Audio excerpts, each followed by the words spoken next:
Welcome to the Avants podcast. I'm Dan. And I'm Nicholas. Oh. I almost died today. Yeah? I went back to the gym. Really went back to the gym. Yeah, like with a trainer. God. I'm lucky we're sitting. Yeah. It's hurting bad, so. We're not at our friends at Motofish tonight, and we are not at Haggerty Garage and Social. We actually have a special guest dialing into the show, and we needed a kind of a controlled space with a lot of internet, so we did that. We needed a technologically space, but we've got a TV screen. Yeah. And the writing's right. So we're going to call it a win. Yeah. I'll call it good. So how are you? Pretty good, yeah. Busy. Yeah. I feel like that's just it. Well, you're a homeowner now, so I mean that's the thing. I can ask you. I don't have to be like, what have you been doing? I just know you've been doing stuff on the house, and it's just what's finished now and what's. I did set up a home office. Oh, violated some terms of service and got some internet. It's good times. Yeah, but okay, just so we're clear about that, violating terms of service, you're including me in that. Nah, not really. Really? Yeah. What? Your name's not on it. No, but my address is. Yeah. So, yeah, okay. I mean. Ask me more about how to hack your cell phone. Anyway. Just tape 5 of them together. It works just fine. Yeah, it does, kind of. Yeah. I'm sure I'll have cancer in a year, but yeah. Anyway. Please don't. I can't do this without you. And I mean that. I mean, I just hit the button. Yeah, it's the other stuff. The edits are going to get real bad. Real bad. We're editing still? Oh, yeah. Just kidding. Yeah. You guys are in for a treat of a show today, though. We have a very special guest coming from the show, and that is Justin Bell. If you don't know that name, that is Derek Bell's son, but he has made a name for himself, obviously, with his racing career, winning racing career, I should say. Don't ask him about making helmets. No. Different Bell, but yes. Yes, absolutely. Yeah. But first we have the Carter Subaru tip of the week, Carter Automotive Group. I don't know, actually officially know which one it is. It's Carter Subaru, Volkswagen, and Acura. Carter Motors. Yeah, it's Carter Motors. Yeah. So I guess I should just say Carter Motors. We have a meeting with Carter on Monday, so yeah. We'll confirm that. Yeah. Just to be sure. We'll switch it up. Yeah. Thanks, Wade. Yeah. Anyway, this was at the request of a guest who discovered that the windshield breaks much more easily from the inside than you might expect. What? Yeah, it's funny because this is not the first person I've learned this from. Both of them shall remain nameless. But basically your windshield shape is, convex, concave, convex. Yeah, one of those. One of those. Anyway. I think it's both. Technically, yeah. On the inside, it's it's structurally more sound from the outside. Yes. From the shape, it makes it much harder to shatter from the outside. From the Yeah. inside, even just a small amount of pressure actually will crack your windshield pretty easily. But the tip I wanted to share is, don't throw things at your windshield from the inside, even when you're frustrated. But the next thing is that if you are ever trapped in a car and need to break a window, you should have a glass break tool. And if you were ever submerged, and as crazy as this sounds, this happens quite a bit more frequently than people think.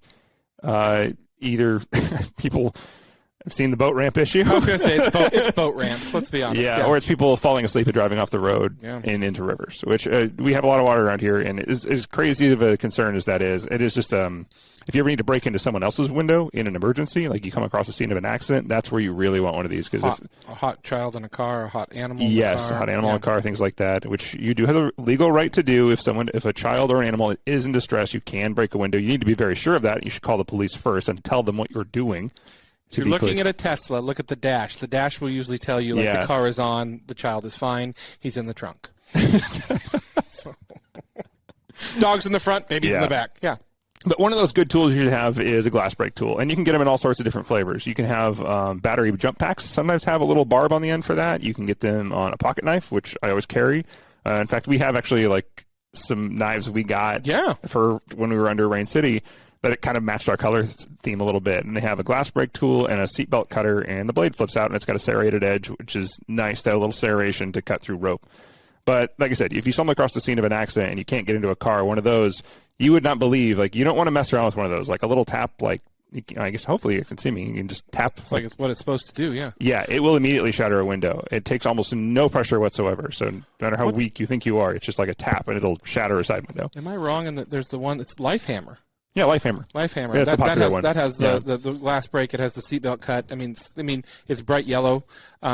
It's just it's an interesting tool to have in your car. I mean, and I always tell people too, if you're going to have this, like so many people like us have toolkits and things like that. Don't keep it in the back because if something happens, you need to have it accessible. Put it in the side pocket. Dan carries his and his on himself. I'm a pocket knife guy because Dan robs, it's for Dan Amazon. Robs a lot of people. So, I'll be honest, it's for Amazon packages more than anything else. Yes. Give me your money or I'm going to break your window. It is. It's a needed, necessary tool. So we think everyone should have one. And a lot of cars actually do come with them. I've noticed. People don't know about it. I looked through some toolkits. I think it wasn't very common before, but now if you get like one of those safety kits, like they're usually in there. Oddly enough, usually the safety kit's in the back of the car. That's true. Yeah. So at least if like it's an Audi, it's like Velcro to the side and the back. Volkswagen, but you still got to crawl through. Yeah, especially if you're underwater. Anyway, I usually have one on me or it's in my center console. Yeah. So excellent. Anyway, that's your Carter Super Tip of the week. We think it's a tool you should have, and you don't need to spend a lot. You can get a dirt cheap one for like $15 for a decent, cheap pocket knife that'll open your Amazon boxes and maybe save somebody's life. So you're going to use it to open more Amazon boxes. That's true. Yeah, with that, we will move. What if you order it from Amazon? How do you open the box? Teeth. Oh, okay. Just go for it. Okay, good. Excellent. All right, with that, we will jump into our interview with Justin Bell. And with us this week, we have none other than Justin Bell, which you probably know that name if you've watched any other podcast or watched any motorsports in the last 20 years. Is he new? He's new. Oh, okay. Overnight success. Yeah. Thanks. Overnight success. Yeah, exactly. Started when I was 18. He's hoping to make the Bell name a recognized name and household name, but it probably won't happen. Who knows? No, I've got to defer to the older one on that. So yeah. Well, you're no slouch yourself, man. I mean, that Le Mans win in the Viper of all cars, which I'm fully aware the Viper race car, very different driving car than the Viper street car. Thank God Still an amazing win. You know what? Thank goodness you said that because there's always a sort of he doth protest too much side of driving the Viper race car, right? Because people go, that bag of shit, or that overpowered, overtired, noisy foot pedals in the wrong place, and I was like, yeah, but our racing car was amazing, and that was really the truth of it. But I've got to say that as the Vipers evolved, they did get a lot better, but thank God our racing car was not that similar to the road car at the time. So you're saying just to make a good street car, take the street car and turn it into a race car, and it'll be a good car. Spend spend $10 or $20 million, and you got something that really works. Pocket change. Yeah. But I mean, it was an interesting. I mean, just jumping in on that, it was an interesting moment because when the Viper came out, it was so polarizing and iconic in an instant. It was also, being involved with Chrysler at the time was such a special feeling because suddenly you had a passionate support group, a passionate following like Corvette had for 50 years, or BMW or Porsche, but the Viper one was overnight. And there might have been a lot of gaudy leather jackets and gold chains, but God, it was good. And so when Aretha... So they came over from the Corvette crowd, you're saying? Yeah, I think, do you know what? There were actually... No, there was quite a lot of crossover. Let's say if you had a two-car garage, you had one of these. But of course. It was actually fascinating. We did these Viper invitationals that we were invited to as the drivers, and, there'd be like 1,000 people just rabid for this brand. So it obviously hit a nerve. But then... when I got my first Le Mans I did actually was in that orange car there, which is a Viper, which does not look like the one next to it. And I did it with René Arnoux, who was a Formula One driver at the time, and the guy, I can't remember who my teammate was, and the other one. And it was not intended to go to the Le Mans. It was 1994. The car was like basically a road car. They put stripes on and a roll cage. And it would lift at the front going over the Mulsanne, the hill just before the last corner at Mulsanne and Arch. You'd be like, holy shit, this isn't good. CLK GTR feelings there. Basically it really was. And the other funny part about it was that René Arnoux was, he was the big French ex-Formula One driver who was more interested in finding the white line in the middle of the road in the motorhome, I think, than he was driving out on track. So, but great experience. So then when they made the road car, I mean, and the race car, the real race car with the Rika and everything, it was spectacular. Yeah, good. Yeah, very cool car. You raced McLaren as well, right? Yeah, also over there. Yeah, it's like, yeah. Do you know what's so funny? I mean, yes, I did. Yeah. By the way, talking with me is a little bit like ping pong because Perfect. you say something, it triggers me. But Squirrel. Well, actually, it's funny. My best friend James was over this week from England, and he was like, "Yeah, you've always been like that." But when I do what you do, when I am actually interviewing people, I'm pretty freaking focused. But I don't have to be now. I'll let you guys worry about that. So the McLaren was amazing. I mean, it was an incredible experience. Can you imagine being, what I was like 25, I guess, 27, and getting the chance to drive that car all year, sponsored by Harrods, and with Andy Wallace, and then inviting my dad to be a part of it to go to Le Mans, leading for 12 hours on Father's Day. I mean, what, incredible. And then we had a clutch. As it dried out, we knew we'd be vulnerable to the factory car. It wasn't really a factory car, but the JJ Leto car was just more updated than ours. And we had a clutch release bearing go with, so we basically lost that third gear, which is, not ultimately great. So it just dropped our speeds down a bit and we got overtaken. And we were on good years, not Michelin. And I got to say, the Michelins were superior in the damp rain, pissed with rain all night. But how cool is that? Your Father's Day with your dad on the podium at Le Mans. It was I actually good. talked to your dad about that a few years ago, and he had nothing but good things to say about it. I can't even imagine. Yeah, all his wins, he still thinks that's one of the best things that happened. But it's funny with the model cars, because I actually have a lot in storage. Bruce Meyer, who's one of the biggest car collectors, here in LA, probably in America, but very discerning collector. He had a birthday the other day, and I did a video sitting here. His, friends were doing like a video message thing for him. And my point was, as I was talking, I suddenly realized I had these behind. I said, when I come back, I'm going to come back as you, but I want my car collection not to be able to fit on an IKEA shelf. That's, I've got higher goals. Somewhere and have a goal, right? I've got higher goals for the next time round. I promise you, they're going to be downstairs in a big garage. I like his dream. I want to take him. Yeah, no kidding. Yeah, I too have a large 1/18 scale car collection that I hope becomes real someday. Yeah, Yeah. Just another Find that genie in a bottle kind of thing. Just another 5 million listeners, and you'll be there, right? It's Absolutely. Yeah. so no easy. problem. Yeah. Ask Joe Rogan. It's easy. I mean, if only the two. Yeah, he's done it. Yeah. I mean, yeah, he's done it. Or you have to be more attractive. I hate to say it. well, thank you. I mean, We are well aware of wonderful this. to see you too. Yeah, so am I. Believe me, I know that's the problem with like my new podcast. I'm like, Jesus, how do you make this thing resonate? Maybe I just need to, have great boobs and go down half naked on a skateboard down my street while interviewing. I think it could work. It's kind of a time-proven formula. Dan and I talked about this, and that was my idea, and he was against it. I was going to, wet T-shirt, everything, but he's like, no. So let's talk about that a little bit. Let's talk about the new podcast. Yeah. Yeah, Life with Legends. Yeah, thank you. Yeah, Life with Legends. Well, I guess I'm really lucky. I have had a life with legends. It's been the fortunate side of the Lucky Sperm Club was that I was surrounded by such incredible people. My dad's peer group and everything as I was growing up, which, to be honest, you don't appreciate when you're a kid, right? It's just, it's normal to you. It's normal. Yeah. There's Jackie Hicks. There's your, it's not. Oh. It's not very special at the time. I got to say though, I did always know they were very special men that did this for a living.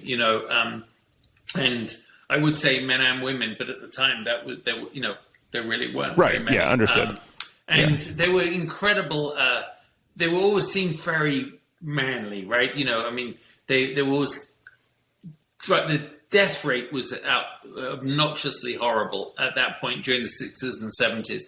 And I always, they never talked about any of that, but obviously I heard my dad talk about it. So fast forward to the last few years when I've gone to Le Mans, especially last year, Dad being Grand Marshal at Le Mans, the whole family went and were a part of it. And always he has dinner with Jackie X, like on the Thursday night or the Friday night. And I'm just sitting at the table, and you guys would, be going as mad as I was, because these stories they're talking about, and I'm going, shit, let me slide my phone on. I felt like, like I was sort of CIA. Hit record quickly. And I actually did get some clips, but Jackie is not keen on all that stuff. But these great stories, and I thought, you know what, I've got to use my fortunate position to know everybody as friends to capture some of these conversations. And it germinated a bit, and I actually talked to Matt DeAndrea, who works with Adam Carolla, when I did their CarCast about 6 months ago, and he went, "Don't touch a podcast." He said, "Don't even go near it." I'm like, "Oh, what? I thought I just made a lot of money straight away." He's like, "Yeah, no, it doesn't really work like that unless you got Adam Carolla as your partner." So it works like racing. You start with a bunch of money and then you make a little bit. But as you guys know, it's not about that. You're like, I have a mission here to do it. And, obviously I have the talk show with Tommy Kendall and Jason Jacobson, my producer and partner in that. So we've got very much into the live stream thing, and I can talk about that in a minute. But I wanted a passion project, and I also love portrait photography, and that's sort of a big part of my life, is taking portraits. Again, because I'm a good interviewer, I think it translates itself to my photography, because people open up. So I thought, I don't really care if it's a success or not. I just need to do this before some of the older guys time out, and they are timing out. Vic Elford just the other day, and all these guys, they're starting to get a bit old.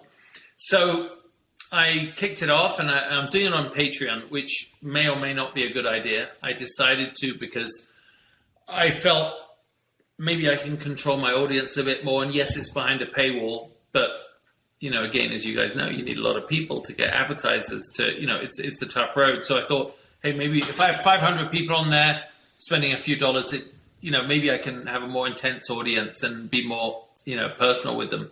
And it's slow going, but everyone loves it. So I started with my dad. That was a great one. And I've done Brian Redman and David Hobbs and Alan DeCadney, who's a very close friend of mine, who's actually lives very nearby, going through a few health issues right now. He'll pull through it, but just getting some great moments, and then taking their portrait. And I love the way you described it. It's a conversation, right? You have conversations with people. That's what I do. I think my unique point is, obviously I've been one of them, so listen, everyone, there's lots of late night chat shows, right? And they all have their certain thing, and that's what we do, you and I. So I'm really pleased with it. Well, I mean, that's kind of one of the reasons we did it, and the fact that everybody always asks us, like, what are the questions? I'm like, I don't know. It's like, we're going to talk. Like, I mean, we always describe it as sitting down and having beers with somebody, because I think that's when the best stories come out. I can see that by all your notes, the same as me. Well, yeah, exactly. Scripted podcasts are the worst. It could be up here. I could remember things about you. I didn't, but let's be honest. I don't. No, but I mean, back to the podcast, you have access to these amazing people, and telling their story is important. I think you're right. I mean, there's been many a times Dan and I have been sitting in a table, and I'm going, I don't know how I got here, but I'm going to listen, and I want to be able to tell these stories someday. So it's incredible that you're doing that. So thank you. And I think, I'm actually just was thinking about it as we were talking.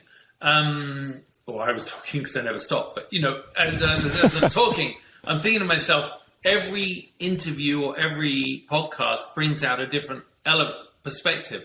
It triggers you to a different thought. And I'm sure, as you've experienced, you can have some conversations and you thought they were going to be the best of your life because they're the funniest dude you've ever met. And then you kind of having to force it. And that's when you do have to think to yourself, so how many, so you won Indy a lot, right? How many times? You go, fuck, I wish I'd really done my research here. And then, of course, you did win the championship. No, I lost it by 1 point in a horrible last lap fight. Oh, yeah, I forgot that. So, you have those moments. But, my advice to you, because I've done so much live TV, is, especially if you have a British accent, it's like a bad joke. You just go straight through it and get to the other side, and no one cares as long as you're convincing.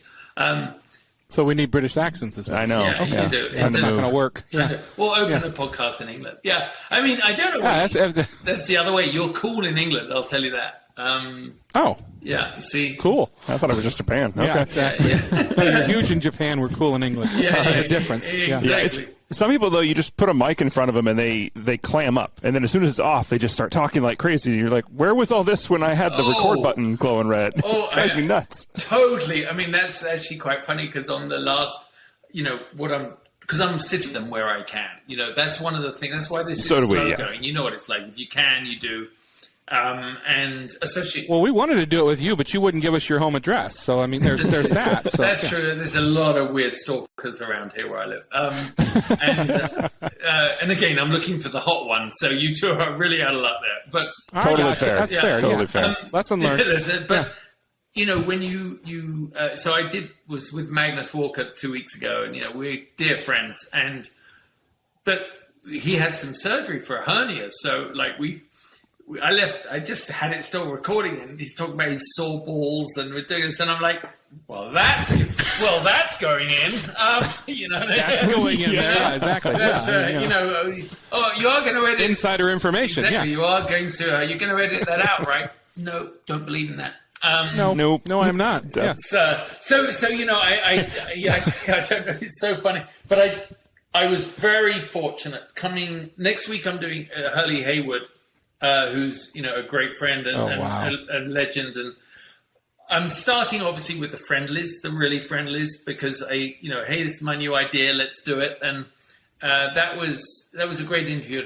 I was there for Daytona, I went up and did it, and then I've got a real, I don't want to say it's a scoop because that's the wrong word for it, but Parnelli Jones is obviously the runway is almost over for ahead of him, and through a great friend of mine, Mike Fulmer, he knows him well, so he agreed to let me go and talk with him, and it was what an honor, right? And it really made me feel that even if this doesn't go anywhere, I have this amazing catalog, library of great conversations. And Parnelli, I didn't turn my little cameras on, because you don't want one of your heroes to look frail, so right. Yeah.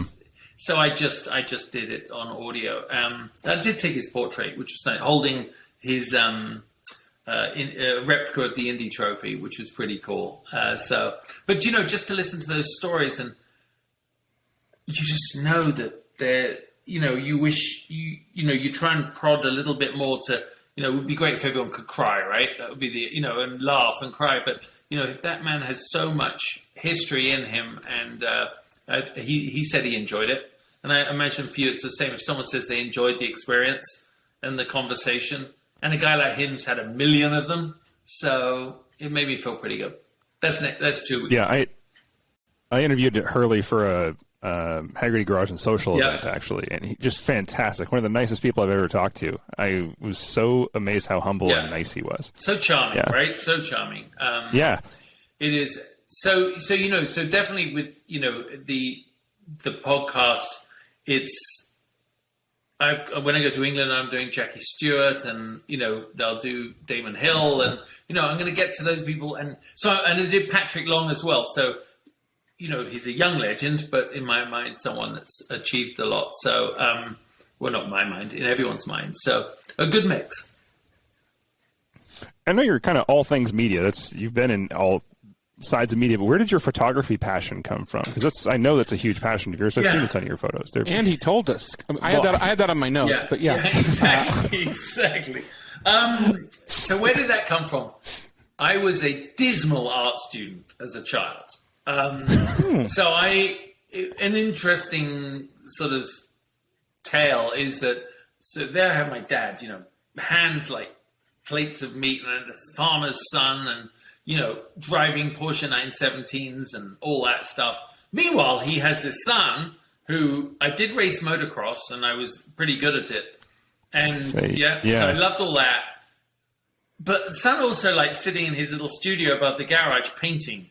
And my dad was like, come down here and clean your motorbike or cut the grass or let's chop down a tree or do something manly. And I'm like, Dad,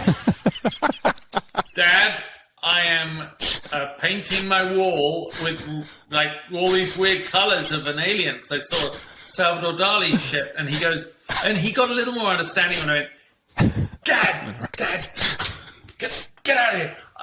I'm practicing my life drawing.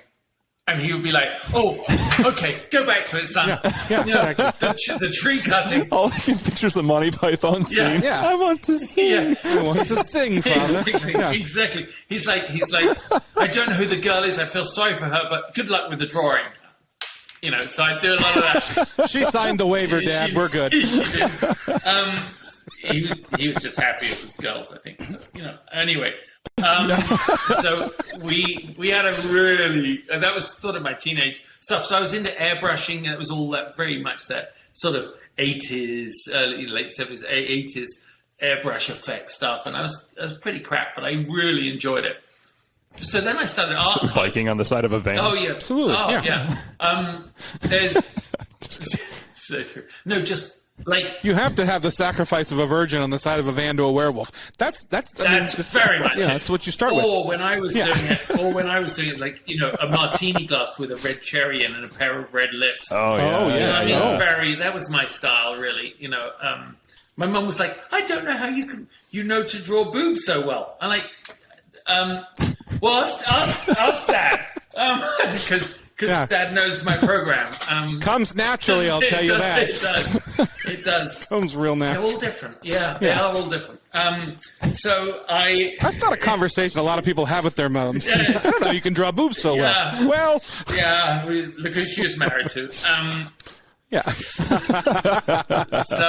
it was very funny. So I worked as I announced to my mum and dad that I wanted to told my dad I wanted to race cars. So I went to saw the Formula Ford Festival at Brands Hatch with my buddy James, who I talked about. And I was like, oh my God, this is how you start. This is how you start racing. This is the best thing. I was going to say, you were older, though, when you did that. You weren't one of those kids in a cart at like 4 racing your whole life. You were like in your teens, right? Late teens. I never. Did your dad want you in a cart when you were a kid? Like, was he trying to make? Okay. No. Okay. I mean, Dad was very preoccupied with his own career. And I mean, I raced motorbikes because I could go with the friends that did it, and he liked enduro riding. So motorbikes were my thing, and cart. I never sat in a cart till I was 20 years old.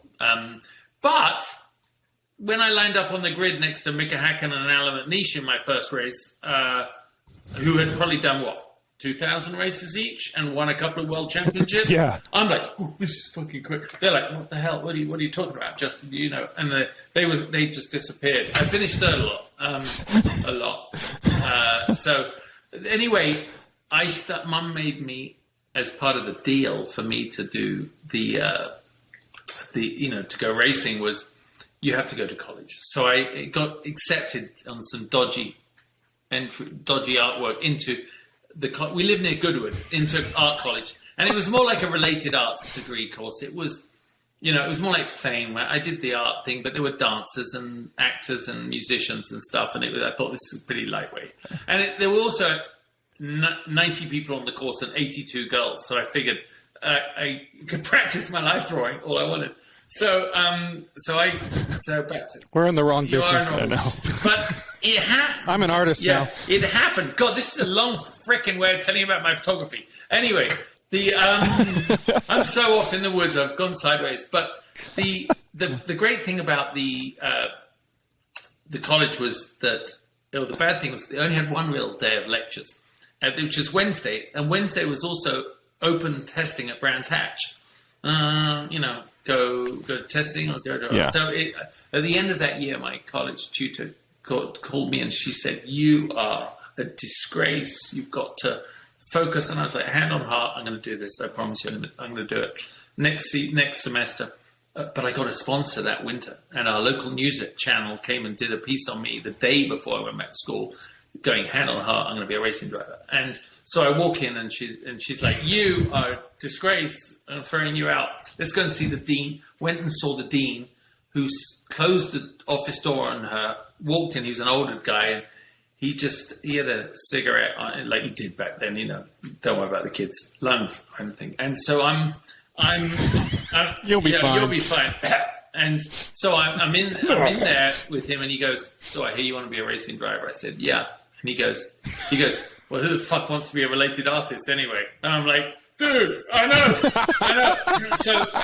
So he. Did we just become best friends? Yeah. So he gave me a little shot. He said, "Do you want a drink?" So we had a little shot of whiskey each, and we sat there and we talked about it. And he said, "Listen, there are no men in your year, so if you want to just like hang out and just still have a place at school, then you can come for the parties or whatever." So that's what I did for the next year, but the racing obviously got more serious, and that was it. So back to the photography, crap artist, but very creative, and I could never quite get my vision down, with my hands. I just wouldn't work.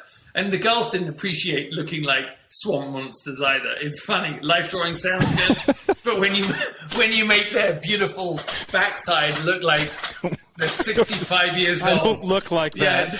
You're like, you don't. It's like this. You're going, you don't want to see you want to see it? No. It's better left to the imagination. No, you don't. No. So I am. Yeah. So I think, to be a racing driver, you have to shut down your creativity somewhat, your imagination.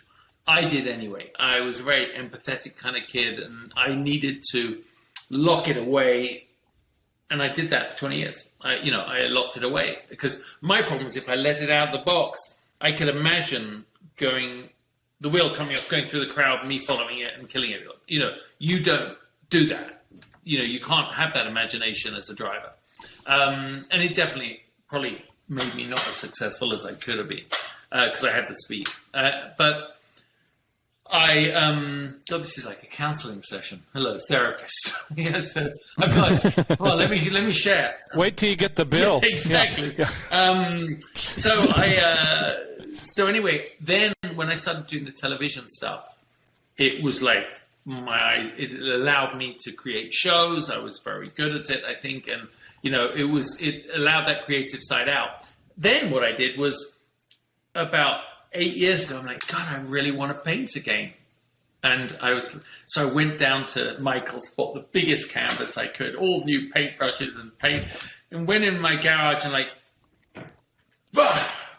Ooh. And about midnight, I went, oh my God, I'm still crap. And I was like, this is just, I'm like, well, you tried. This is like a $300 wreck on my paint. So anyway, I was like, but I need something. And then I was at, I think it was Amelia Island, and I saw this guy with a Hasselblad, and the 501c, which I have over there, and it looked like a Ferrari. It was, it was cameras. So you look into the top, and it makes this thud as you take a photograph. And I'm like, wow, I love that. Know nothing about photography, but I like that. So I went to Sammy's, the big camera shop here in LA, talked with the guys, bought one on eBay, and basically that started it off. And then I got into Leicas because they're smaller and were better for me. And I love it, man. I love it. I really, if I was a trust fund kid, I would just, well, it wouldn't be kid, would it be like trust fund middle-aged man? But I would be running, I would just take photographs of people, actually travel the world, take photographs of people. And I'd probably go back to all the girls who I butchered in pencil and charcoal and take their pictures again. But maybe not. It's 35 years later. Well, you owe them at least that. I do. Turning them into monsters. Well, maybe they've turned into what I drew back then. So maybe I wouldn't want. Maybe I wouldn't want to revisit that. But maybe I'd start anew. Start afresh, and live up to all those. Some social media stock them and be like, yes, that one. And see, I was right. You did look like this. Exactly. I was ahead of my time. Yeah. It's a clairvoyant painter. Absolutely. It really is. And I think, But I would, I mean, I would worry that I would be one of those, pervy, stalky portrait photographers. So I'll stick to taking pictures of famous, drivers and people like that. I love it. I mean, so anyway, long-winded story. I have a camera. I love it. Yeah. Yeah, it's worked out okay for you. Exactly. Are you still riding? I was going to ask you about the motorcycle stuff because that's how I grew up too. Yeah, I was riding my whole life. So I did a lot, and then I was into road bikes and things, but not fast road bikes. I always like, the BMW GS 1200 or something. I like sit-up enduro style bikes a lot more than race bikes, because I never did track racing. And I think part of it is I felt very confident sitting up, like on an enduro or motocross bike. But rather, like, one of the things that comes from being a professional racing driver is you also have to know your limitations to live. And I know that if I got a Ducati, I would ride it like I'm, Marquez, and it probably would end badly. And so I really enjoyed, sort of enduro type bikes. But then in the last few years, I've had friends hurt. My good friend of mine, her husband got killed 6 weeks ago. And here in LA, you're just like, maybe I should just, not do it. I'd do it if I was like in the countryside, I'd do it, but I'm not going to ride around here. Yeah. Yeah, that's what I did. I went from a Ducati Street Fighter 1098 was my last bike, good. All tricked out, everything. And now I have a Honda Monkey. And I mean, a little bit of a contrast, but we ride them off road. Oh, that's so fun. I mean, they're hilariously is that that's the new one you bought? The little tiny 125. Yeah. I've had like everything under the sun, and it's been my favorite bike I've ever had. And we take them. We started last year, and we're doing it again this year. We're doing the backcountry discovery routes. We did Washington last year. We're doing Idaho this year. And I mean, everybody's up there on the big giant, the KTMs and the BMWs, and we go putting by on these 125s, and like, what is wrong with you? And I'm like, a lot, but back off. I'm a photographer. Yeah, exactly. That's really cool. Yeah. When they first came out, I looked at those and didn't pull the trigger, but now you're making me think about it again. But they're stupid and fun. Okay. It's stupid fun, Yeah. yeah. And it's a conversation wherever you go. Sure. Which is, which is great. Can you believe the value of all those little pit bikes and monkey bikes now? I mean, going at auction for 10 grand, 12 grand, 8 grand. I mean, what? How did we not buy a lot of them? Yeah, but I was never allowed to have motorcycles as a kid, so now I have as many as I can now. Yeah. But a lot of people, that was their childhood, of your vintage and our vintage. They rode the 50s. I mean, and that was, Dan, when I first met him, he was talking about riding in his backyard as a kid and nailing his knee on a stump. Like, that was the way they grew up. My biggest injury on a motorcycle was on my Honda 50. I broke my leg in half hitting a stump in my Honda 50. Anyway. That's nasty stuff. Oh. So you're still driving everything into the sun, though. The interviews, photography is great, but you get to drive cars all the time. I know you still have a really good relationship with McLaren. Yeah. What are you driving personally, though? Like, what's your baby now? This is going to turn you on. I drive an F-150. That's my. So do I. I love my F-150. No, someone asked me the other day, "What's in your garage?" And I was expecting a Jetta wagon. I'm not gonna lie. Someone asked the other day, "What's in your garage?" And I said, "A divorce." Fair.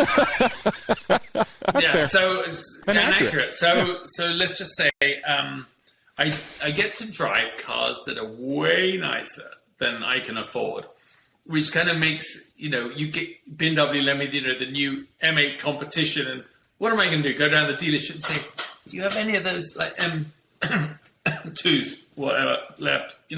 It's like you got an X3. So anyway, I get to drive, and when I have the new Porsche Turbo S convertible coming in a few weeks, and I just love it. If I had a real outlet for the cars, and we didn't do that with the talk show, we decided not to. We weren't doing car reviews. We're much more about the live streams at races and things like that. But I did have an ill-fated car test review site called Motor Guru about 10 years ago. We got a new car every week, and it was amazing. So I know it's out there, and I really do enjoy doing it, but it's pretty cluttered space. Which is actually a lot of reviews, especially people doing personal reviews and stuff like that on YouTube. And then you got all the legit. I'm only using legit as in established. You've got the establishment, understood, and then you've got these kids who have got 10 million followers, and they're the ones being invited on all the car events now. The poor old journalist from Ohio Weekly or whatever, it just isn't getting a look in, so it's... You got the guy doing the 30-second TikTok who's getting like front row to the latest McLaren and Lamborghini. Really, who, by the way, has only just got his license kind of thing, and it's... Yeah. If his mother's not driving. Yeah. Anything you're looking forward to driving? Anything that's coming out that really piques your interest? I mean, obviously you said the Porsche is coming, but... well, I mean, I think we're in the final era. I'm not saying this in a doomsday way, but it is the car manufacturers are making these halo products, aren't they, that are so extraordinary that offset all the stuff they're doing with EVs and hybrids. And it's like, look at our lineup of hybrids, and have you seen our 800 horsepower car over here? And they're like, it's really, they're all doing it while they can. And I think if they can, there will always be a market for it. So I particularly feel that there's no bad cars out there, really. I mean, there at a certain level, there's amazing cars. I think it gets a little ridiculous with some of as you verge into the supercar territory for most road drivers. I've had Lamborghinis that were so fast. I thought if I was a Persian trust fund kid hit from Beverly Hills, I would die, because it's got nothing to do with the fact that the car's got all those electronics. It's the fact that you can't outrun the laws of physics, right? I mean, they're so freaking quick. And at some point they go off the road. Great fun. That's a lack of training, too. Like, I always feel like when cars like that, especially super and hyper cars, they should be like, okay, here's the course we're going to put you on the track and teach you how to drive this, because, I mean... Dan and I have both overdriven cars. I mean, I've jumped up through so many cars. I remember I got in my C7 Z06, and that was the first car I really had. I had a GTR too, but the GTR had so much grip and control. It was so much more stable. The C7, though, you could get in so much trouble corner to corner, because it was just this insane mid-range rocket. And it was, by the time luckily that thing had the best brakes ever, but it was like, oh crap, the car is saving me. I am way over my head right now. No, I mean, and that happens a lot, especially I had a Turbo S as well. Same thing. So fast. And really, but I mean, I love the fact that they're being made and that they have been made. I think it's a last hurrah for that kind of car. And I mean, I'm not saying how long that could be. It could be 10 more years, right? So it makes you go, I need to get more involved in the EV thing just to understand it and enjoy it. And so we're actually launching a new show called Electric Talk that's going to be on PBS, and it's under our Talk, TORQUE, Talk brand. And the more you start to know about it, you go, holy cow, this is amazing. And when we were at the New York Auto Show last week, Jason and I went, that's all it was. I mean, if you wanted to see an internal combustion car, they're like hidden in the shadows. It was all green, and the earth being linked by the graphics were amazing, and this and that. I mean, they were obviously, Subaru had an amazing display, and Toyota and Nissan. They make a lot of great cars, but none of the Germans were there. So you can see there's a big shift in the culture of cars. But our job, your job, my job, is still to remember one thing, and that is, I love driving. And when I was a kid, I used to try and ride behind the lawnmower and then put wheels on stuff, and then motorbikes when I was smaller, and then go-karts when you're older, and race. I mean, never once did I go, oh, what kind of engine is this? Does it make a good noise? I just wanted to frickin' I go fast. And if we can retain that sensibility, actually, it's not sensible, is it? That emotion, and try and parlay that a bit into the EV world, like they have with Formula E and stuff. I think it's going to be great. But I've had to retire this is it. I'm going to officially retire my favorite phrase tonight on your show. Do you know what that is? Okay. Because I can't, because I won't get any sponsors for my new show. I was asked in front of a big motoring group of journalists one time. Someone said, "Oh, what do you think of Formula E?" So it's about 5-6 years ago when it was starting. And I went, "I think it's great." I said, "But have you ever watched porn with the sound off?" And are you sure you want to retire? No, I don't want to retire. I really don't want to retire. I love that phrase. It's mine. I own it. It's okay. All right. Fine. No, but I'm like, no. We'll have to quote you when we say it, because I will be saying. I just think it's the perfect example of what it's like watching, them race, because it's got all the elements, right? It does. They're driving fast, technology, boom, boom, boom, and when you're in a car, apparently it's the drivers, they have to manage all the regen and all that stuff. But, racing's racing. Do you think Ben Hur stood on his chariot going, "Shit, if I had a V8, I'd be killing you guys," I need more horses, literally. More. Give me another horsepower. Yeah, so, yeah. Well, I'm just thinking of our deaf audience reading that in the captions right now, and me getting the hate mail for it. It's going to be great. I mean, but there is also that experience. I mean, I love the electric vehicles market that's coming. I got passed by one of those new Audi. What are the four-door? e-tron. The e-tron. It's incredible. But it's a sound thing. When I'm in the car and you're revving and you hit the pedal on a petrol powered car and the car rocks. There's something to that, and this piping in sound into these cars. I understand there needs to be sound outside so they don't run you over, but I think that we're missing something. And then I was talking to somebody a couple days ago, and we were talking about cars. He goes, electric cars are great, but do you know what it takes to make one of those batteries? And I was like, oh, yeah, I forgot about that. Yeah. It's getting better all the time, though. I mean, there's still the exciting part of it. Like, if you think about Volkswagen at Pikes Peak in 2018, like when on gravel, the fastest time that Millen put down was like 10:04 or low 10s or something. It was just insane on gravel. And then Volkswagen in 2018 goes up at 2 minutes faster. In their Pikes Peak race car, which is insane. Yeah. And I was there. That was the only year. But they're not losing to the engine. No, I mean, that was the only... and, of course, torque doesn't drop off. Exactly, they don't have an altitude issue with batteries.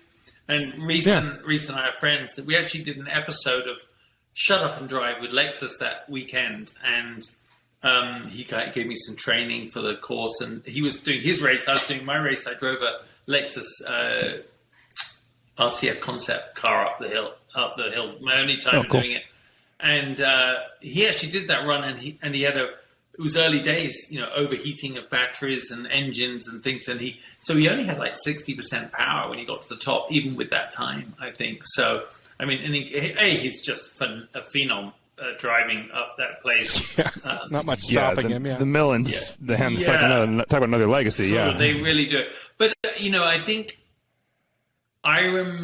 What we have to think about, like with the charging thing. I mean, there we are. I was driving back from Palm Springs, running low on gas. I just put gas in it, right? I didn't have to plan it. I mean, it's stop and do it. It's different when you drive those cars, but EVs. But I remember back to when I'm older than you guys. When cell phones first came out. And the original one, my dad. We were there too. Are you talking about that much older? Like the suitcases, or what? My dad had the suitcase, but then he had a Cellnet, which was our British. For your deaf people, this doesn't sound good, does it? When I'm doing this, the cell phone was really big. It was a cell phone, and it was massive. Yeah. And you'd walk it around, and you'd be like, you'd try and look cool, but of course, everyone knew that no one else had one. None of your friends had one, so who the hell were you talking to?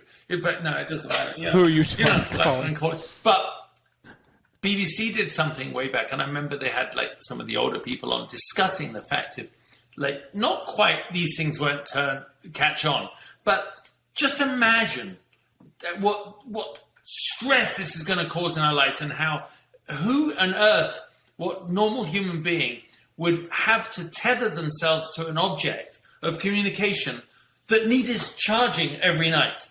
Who's going to do that? That's what they said at the time. And look at us now. I mean, I don't know how many. I don't like where this conversation is going. We have so many devices plugged in. I can't even. I take like a multi-charger everywhere I go. You know, it's right. And you've got it. Yeah. You see, I didn't do the watch, my friend. I did not do the watch. I could not. It was. Yeah, I didn't want to do the watch. But everyone loves them. But yeah. So the point being, we adapt. Right. It'll be our new way of living.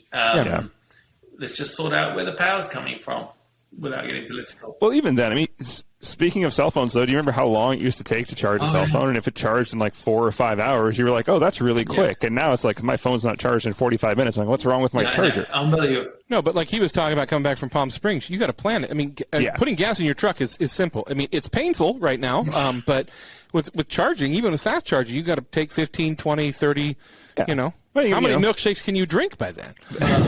But 10 years from now, you'll probably be out of charger for 20 minutes. And then there's, who knows what's going on. They just need to make photosensitive paint. I'm sure Elon can come up with that. We'll charge while you're driving. Is your show? Do you filter comments? Are you worried about being politically correct? Absolutely. Okay, I just had a thought. So he's finally thinking. No, do you know that this is why I love podcasts more than real TV, because I can say what I want. So in truck stops, they were quite infamous for truck stop prostitutes. Well, I think this is going to open up a whole new market for them, because you're going to have EV charging hotspots, right? So you're going to have a whole new brand of EV fast charging, fast girls. Fast service. Quick lubes. Quick lubes, yeah. Quick lubes, because you're going to be like, your wife's going to say, so darling, you charge your car, you love the long charge. I do. I just love them. It's better for the battery. Better for the battery. No, but I'm just saying. You seem so happy and relaxed when you get home. I'm just always looking at the positive of a situation, and I think that we're going to create a lot of work for a lot of sex workers. So it's probably good. So long live charging stations. I absolutely didn't. I've never thought of that. Well, no, I. But he's not wrong. There's a business opportunity here. Anyway, yes. Yeah, I mean, quick.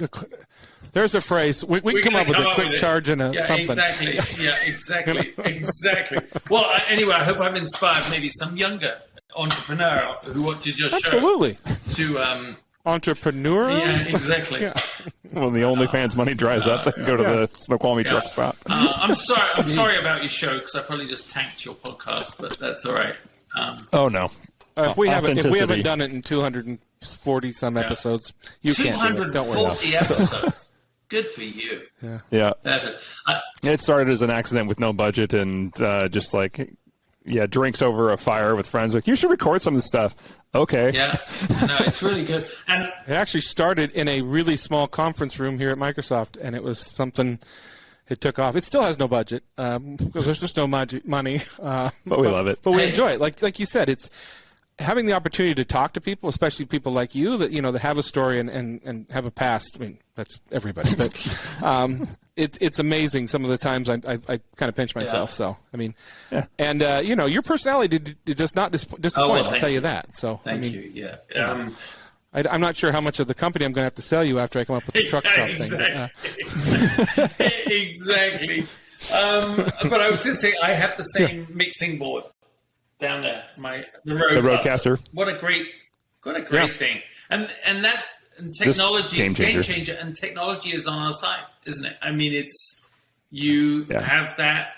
go travel with some good mics, and you can capture things that used to take a truck. So I think it's wonderful. So who you would laugh at our setup? Well, no, mine fits into well, it's not really a very good looking case either. We've got our little case back here. It fits into. Yeah, that's good. No, I'm actually staring right now. When I went to Magnus's place, did you know he came out with those shoes? Those did you see those boots? Yeah, the Nikes. Well, he asked me for my size like a year ago. And so when I was on the show, I was like, what? He said, So anyway, I'm just staring at them. I'll never wear them, Magnus, but they look cool on my shelf. They do look cool.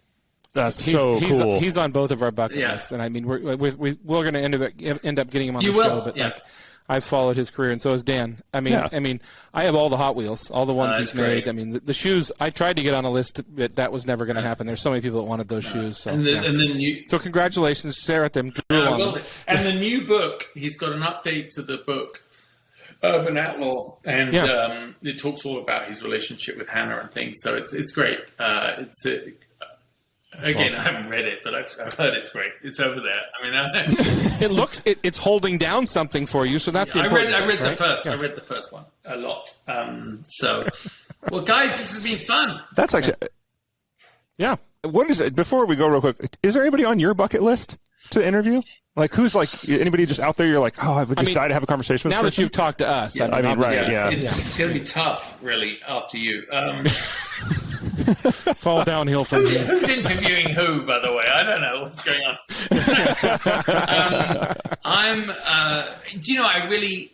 I'm friends with him, I guess, sort of pseudo friends. I would like to get Patrick Dempsey on, not because he's a legend, but part of this was going to be called Gentlemen of Speed, because it was anyone connected, motorsports, actors, athletes, or whatever. But as you know, doesn't matter what you call it, just do what you want, right? So, I really, Sir Jackie Stewart would be amazing. Hans Stuck, Jackie X, those guys. Richard Petty, I've got him sort of half lined up because I met him at Goodwood. We met him at a party one time. Really good guy. Yeah, really nice guy. Down in Scottsdale. So this is my Richard Petty story. So I'm at Goodwood, and he's there, and I have my Hasselblad, and I said, hey, Richard, we obviously met, so he knew I wasn't like some weirdo from outside, and I said, can I take your portrait? So we go outside, and he's tall, right? I mean, he's tall, especially when you're holding a Hasselblad. Actually, I don't know where the camera is, so I can't show it to you, but you're holding it like here. So I'm trying to get it up here to take a picture of his face, but he's tall. So anyway, I managed to do it. I think I stood on a chair. Anyway, I'm then holding the camera like this, and he's got his hands in his pockets. And and I went, this is the portrait. Richard, don't move. This is it. And because his Winston Cup, 7 or 8-time champion. It's a massive silver buckle, and he's got his ring on, and he's got his worn old hands, right? And I'm thinking, and the hat. But I'm just down here with his crutch right now, and he goes, this is the photo. He goes, I said this is the photo, and he goes, you tell me if my zipper was down, wouldn't you, boy? And I go, I would, Richard. He said, because you don't want to meet the real king.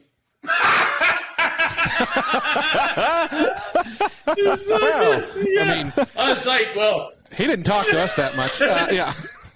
Anyway, just great memories, really. Yeah, good stuff.